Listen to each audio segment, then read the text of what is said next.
Oke, halo semuanya. Jadi kali ini kita akan coba membuat aplikasi sederhana menggunakan Quarkus yang mengimplementasikan basic authentication ya.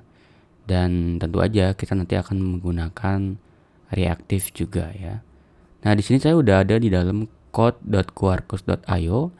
Ini adalah get started untuk Quarkus ya. Jadi kalau misalnya teman-teman pengen langsung bikin aplikasinya ya tanpa bikin base stretch dulu. Nah, di Quarkus ini sudah ada ya platformnya. Setidaknya kita perlu 5 library di sini. Yang pertama adalah tentu aja REST-nya, lalu REST JSON, lalu untuk database-nya saya akan pakai Postgre ya, PG client. Ini reactive Postgre client, lalu juga saya pakai Panache ini Hibernate ya, yang reaktif. Nah, ini bukan ya. Nah, ini Hibernate reactive with Panache, ini aja. 1 2 3 4. Oke, lalu yang terakhir kita perlu yang namanya security basic ya. JPA security. Nah, ini security Jakarta persistence reactive. REST JSON reactive Postgre. Oke. Kayaknya ini aja ya. Tinggal di generate aja lalu dibuka di kode editor teman-teman. Ini saya pakai ininya learn gitu. Lalu basic out. Nah, di sini saya udah buka projectnya ya. Di basic saya buka pakai IntelliJ IDEA. Nah, di sini teman-teman nanti akan dapat yang namanya greeting resource ya, dihapus aja. Dan kalau teman-teman mau langsung lewat form, ini saya udah dapat formnya ya, tinggal disamain aja. Oke.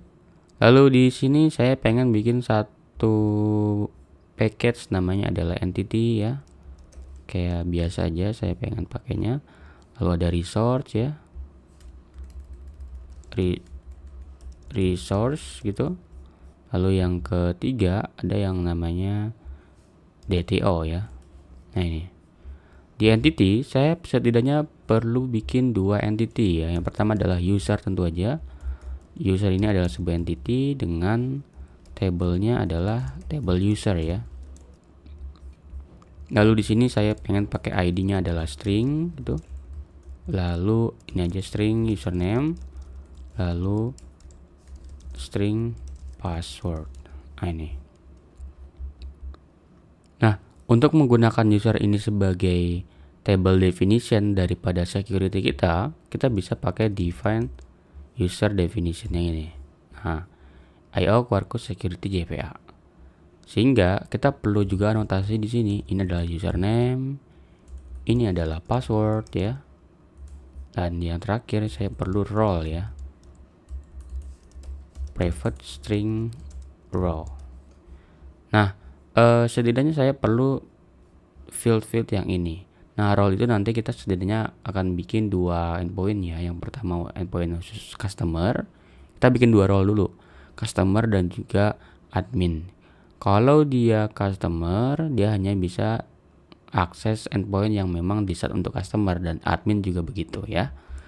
Oke, lalu yang kedua saya pengen bikin entity yang kedua yaitu balance ya. Jadi balance kayak gini. Jadi di sini ada entity lagi, lalu ada table-nya adalah balances gitu. Atau bukan balance dah, account aja ya biar generik ya. Account gini, accounts gitu. Lalu di sini saya seperti biasa tadi ya, dipakein string aja ID. Lalu ada juga yang namanya string user ID. Lalu juga ada yang namanya adalah number ya, akun numbernya. Lalu string balance, jangan string dah, big decimal aja ya, big decimal. Lalu di sini saya pengen bikin kolomnya, saya ganti namanya jadi user ID. Oke. Jangan lupa kita bikin juga getter setter ya. Kalau di dalam IntelliJ saya bisa langsung generate user setternya. Nah, ini kalau nggak pakai IntelliJ atau apapun itu, tinggal dicoba aja ya bikin getter setter sendiri ya.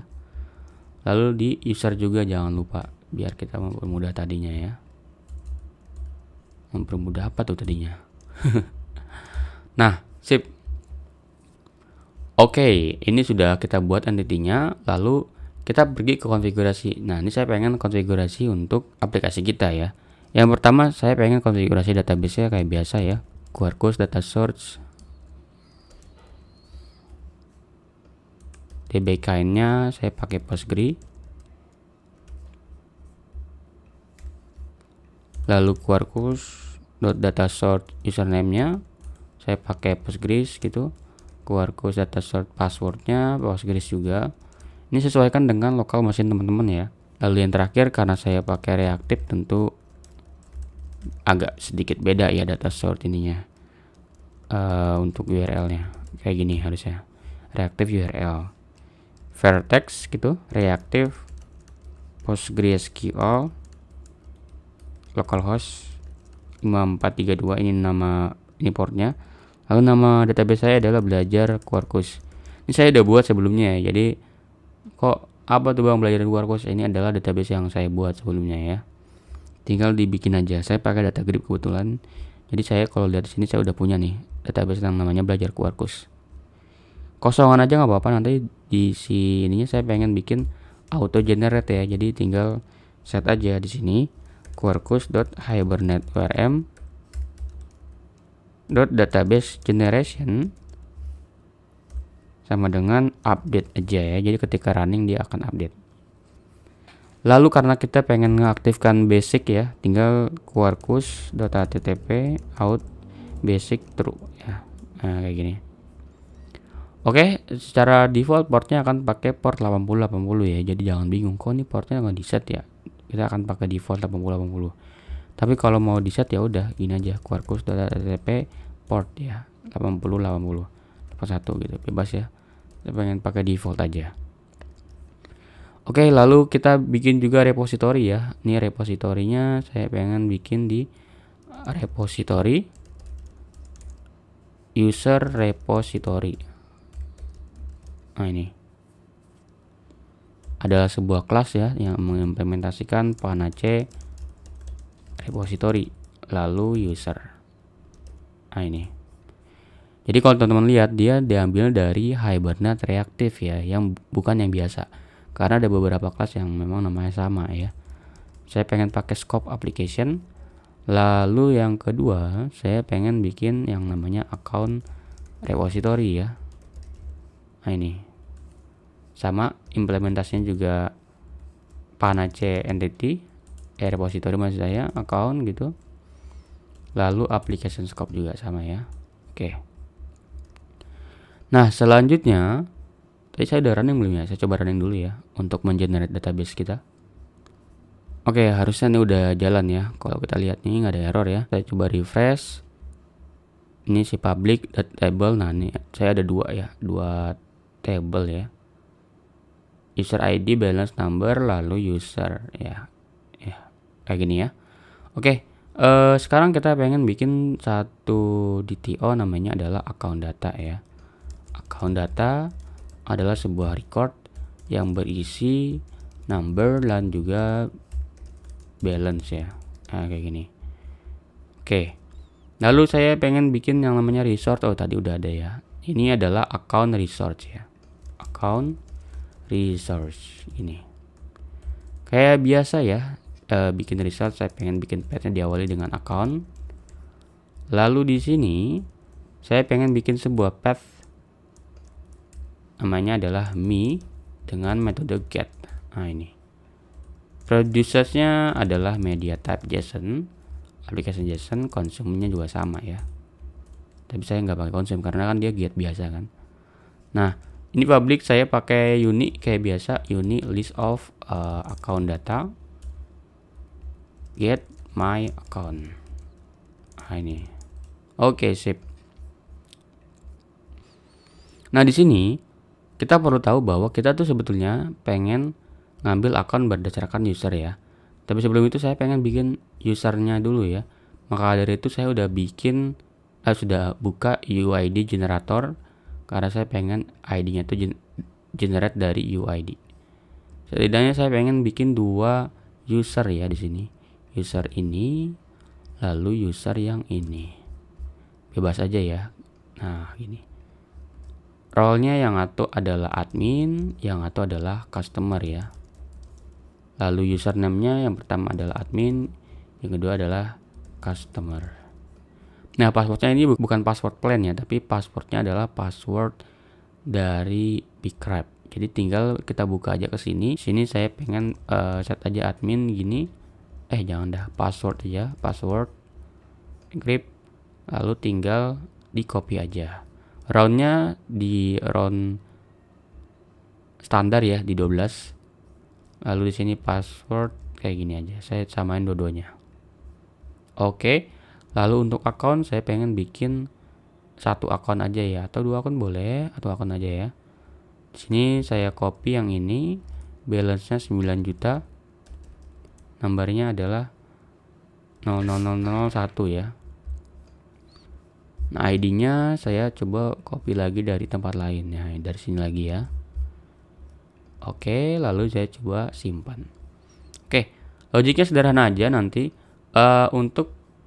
Untuk si admin itu bisa ngambil seluruh akun, sedangkan user hanya boleh pakai ambil akunnya sendiri. Saya pengen bikin 2 akun aja. Di sini ada ID ini. Username-nya, user ID-nya saya pakai user ID yang nggak ada di table kita ya. Ini 8 juta. 8 juta atau gimana sih? Tuh 23. Ini. Lalu nomornya adalah 2. Oke. Nah, gimana caranya di sini adalah coba saya pengen pakai yang pertama inject dulu, yaitu account repository. Lalu yang kedua kita juga perlu menginjek yang namanya user repository. Nah,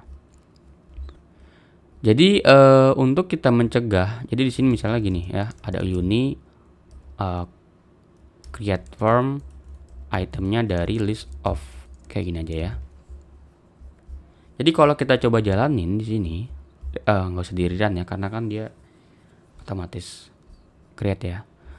Nah, di sini saya pengen buka di Postman ya, http localhost 8080 accounts me 2 sen.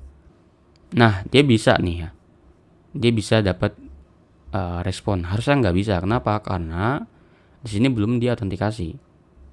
Karena kan dia juga nggak ngirim ini kan basic ya. Nah, nggak ngirim dia.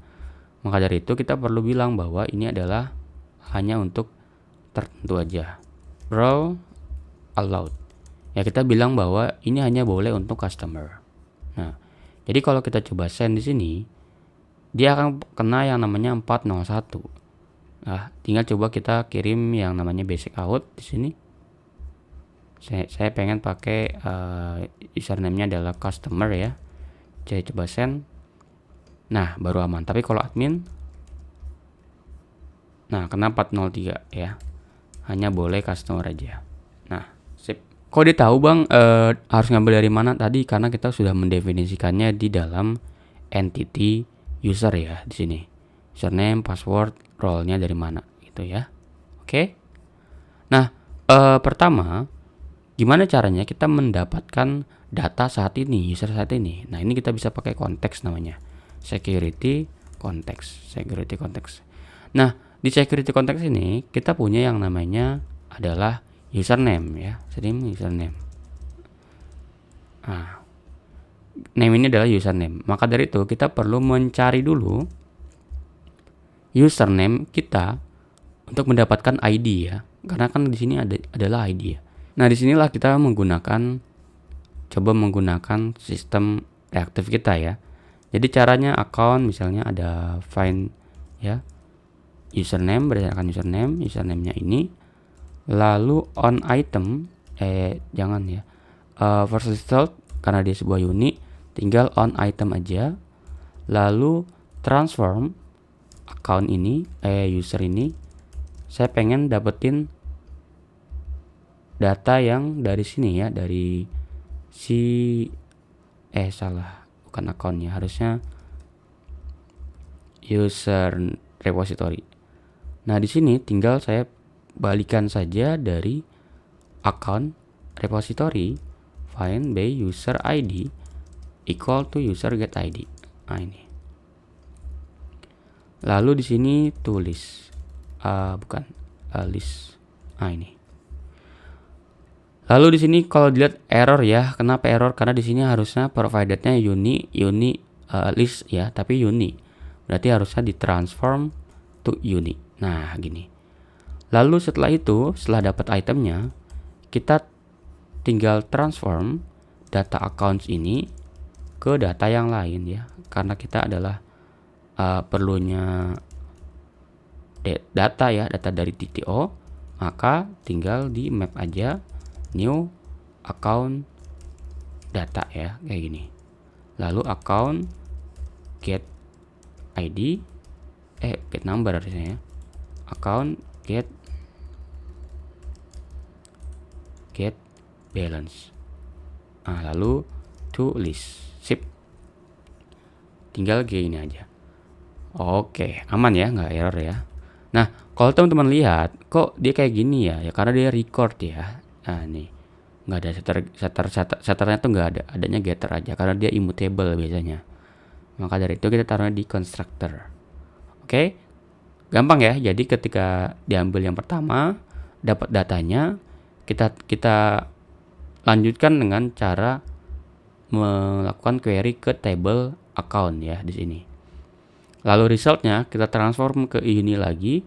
Lalu ketika dapat datanya, kita transform lagi ke DTO kita.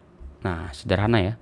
Jadi kalau kita coba send di sini, nah dapatlah kita datanya. Nah, ini. Balance-nya dapat ya. Oke, aman berarti. Nah, gimana kalau yang admin? Yang admin sederhana aja ya, karena kan dia gak perlu ke table user kan. Tinggal kita copy aja ya. Atau gak usah di copy dah. Nanti tinggal get aja, lalu path-nya adalah list gitu ya. Atau all boleh, all gini. Lalu producers-nya tentu aja media type application JSON ya.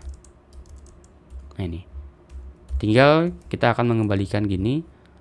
Lalu security-nya gak usah ya. Tinggal di return aja account repository find all, lalu list, lalu on item, lalu transform account gini. Saya pengen pakai yang ini aja, samain aja ya, di copy aja lalu taruh di sini. Set gini. Ya gini. Udah deh ya. Lalu di sini ada yang namanya role allow-nya adalah admin ya. Jadi kalau saya coba ke sini, lalu all, lalu auth-nya kita pakai basic-nya adalah customer, saya coba send. Nah, kena error 403. Tapi kalau admin, nah dapat datanya semua ya, yang 001 juga dapat, yang 002 juga dapat ya. Jadi mungkin itu aja ya cara kita menerapkan basic autentikasi di Quarkus. Terlihat sederhana tapi menyenangkan sekali ya. Kita bisa mengamankan endpoint kita pakai yang namanya security basic dan mengimplementasikan tentu reaktif di sini. Thank you semuanya.